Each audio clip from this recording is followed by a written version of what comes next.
26 points on 75% shooting. Here he is. That's fair. I just think that, it's the playoffs, moments, a lot of emotion into this games, a lot of emotions. And I feel like as we keep going along, just it keeps getting more intense and it's fun, and I'm really enjoying it out there. And, just kind of letting some stuff out now. So, yeah. First row on the right to Gary. Gary Washburn, Boston Globe. Al, you played on some great defenses, and you played on some good defenses here before you got here. What's the difference between this defense this year and the ones you played on here and before in Boston and others you've played on? Well, just speaking about this team, solely the ability of our guys being able to guard 1 through 5, it's huge. And when you're able to do that and just switch all of us and being able to hold your own, I think it makes us very unique. And then when you have a guy like Rob Williams, that man, it's just so impressive, just his presence, his ability to change shots, to make people think, going in the paint, just the way that he can move, the way that he recovers. I just feel like it has put us in a different level. It just has. And, in the past, I've been a part of really, really good defensive teams. We have. One that stands out to me was Tatum's rookie year. And Aaron Baines was great for us. The way that he protected the basket, his verticality, and that was about as good as a defensive team that I've been on. And then, this one, this one is just very unique. And but the ability, I feel like, of guys being able to switch 1 through 5, and even the guys that come from the bench are able to do the same thing and hold their own and find a way and are just tough. That I feel like that's what has made us unique. Second row on the right. Tim Bontemps from ESPN. Two things quick, Al. First, obviously it was your first finals game on Thursday, and you've waited a long time to get here. What have kind of these past few days been like, and has it been different in any way or the same as to what you expected it would be? It's been different, just because it was my birthday yesterday, so just a lot of people, texting me happy birthday, like all that stuff. And then playing basketball at this time of year, it's something that I always wanted to do and be in these positions. So it's been exciting for me. And really I had no expectations how it was going to be, but, after a win, you always, you feel good. But, I just kind of bring myself back down and understand that, it's only one game and there's still, a lot of work ahead. Third quarters for basically this whole playoff run, something you've talked about a lot. Golden State, as you know, is historically great in those quarters. That's sort of how game one went. What has to change for that to not be the case in game 2 and beyond, so you guys don't have to obviously dig out of the kind of hole you did in the fourth quarter? Yeah, no question. We have to be better coming out in the third.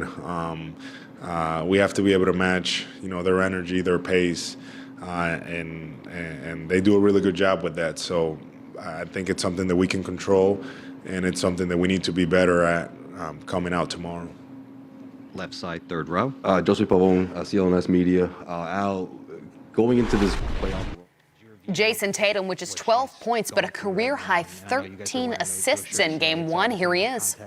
Yeah, being over there with the Olympics, obviously it was during COVID, and so we couldn't really go out and see other events and things like that. So after the games, after practice, we'd be in the hospitality room, men and women, we would just be up there watching games, playing cards, karaoke, things like that.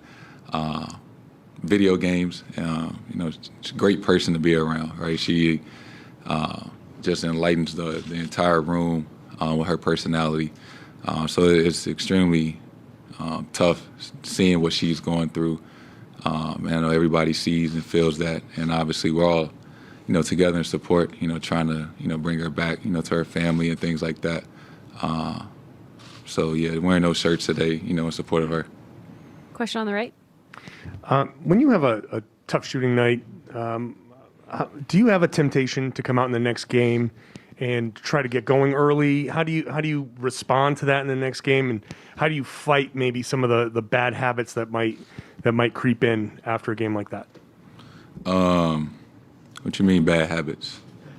I mean, just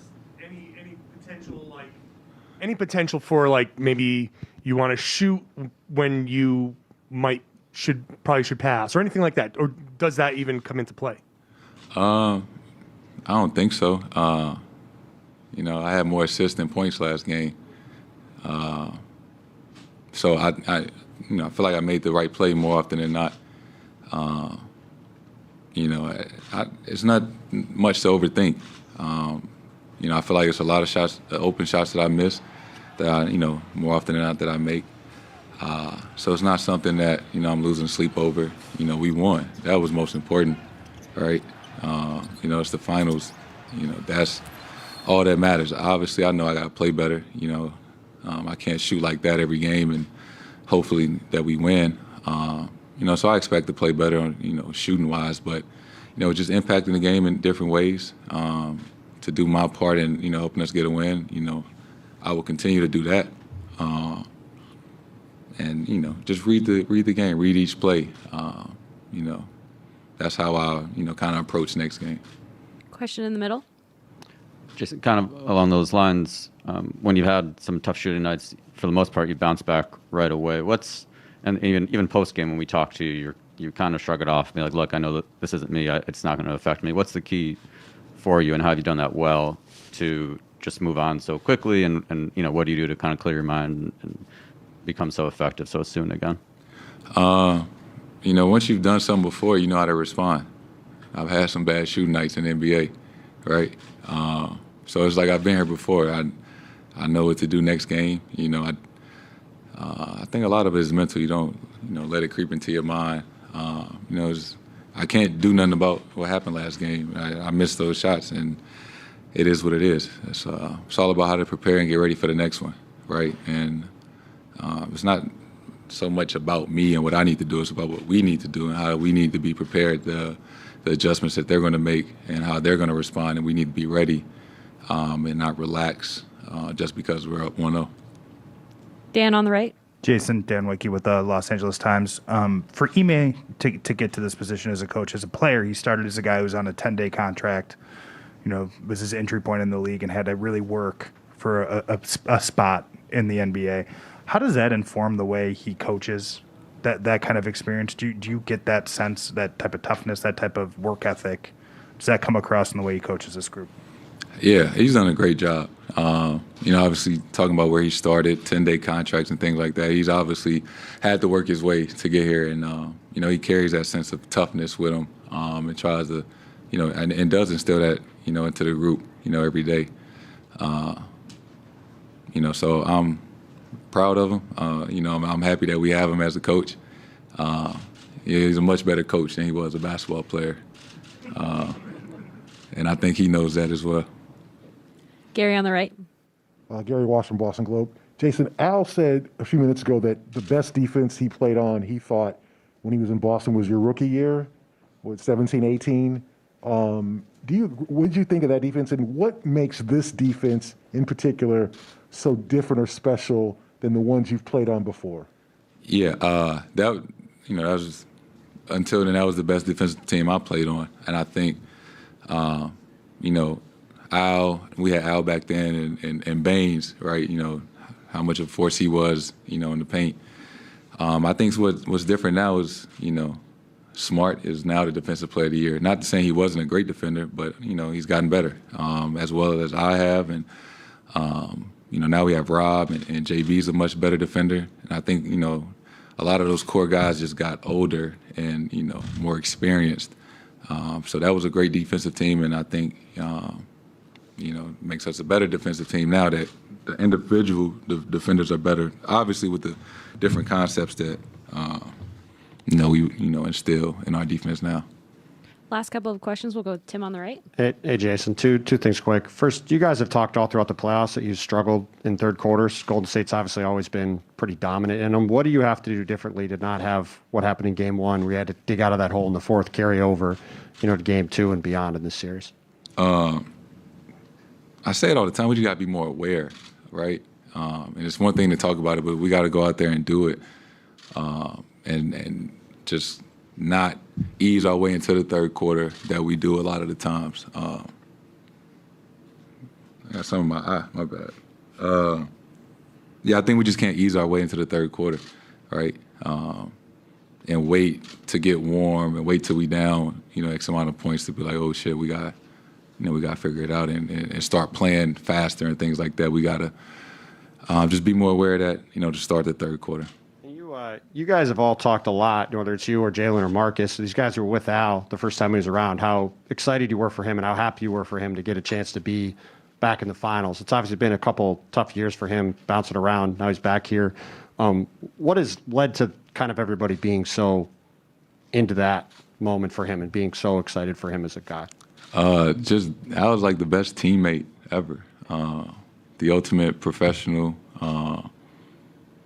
Obviously at 35, just how he's performing, that's the testament to how he takes care of his body, how he prepares every day. And Al is, the same guy that he was today that he was my rookie year, just welcoming everybody, doing whatever is best for the team, sacrificing touches for himself or whatever. Al just wants to win. And, just to see how happy he was, to get to this point, I felt like I had been playing forever, finally getting over that hump. And it's like, I've only been doing this for 5 years. It's his 15th year. So I could only imagine, what he was feeling getting to this moment. Last question, Brian on the left. Jason, did you feel the Warriors' strategy was to actively make you a passer in that game? I don't know about actively. I'm certain that, they don't want me to just play one-on-one and things like that, show a crowd, bring help and things like that. But I feel like I did get a lot of open looks just from kickouts and things like that. But I'm sure part of the game plan, make me a playmaker and not let me be comfortable. It's just something I feel like every team has, more or less been doing throughout the playoffs. So it's not necessarily something new. Thanks, Jason. We'll be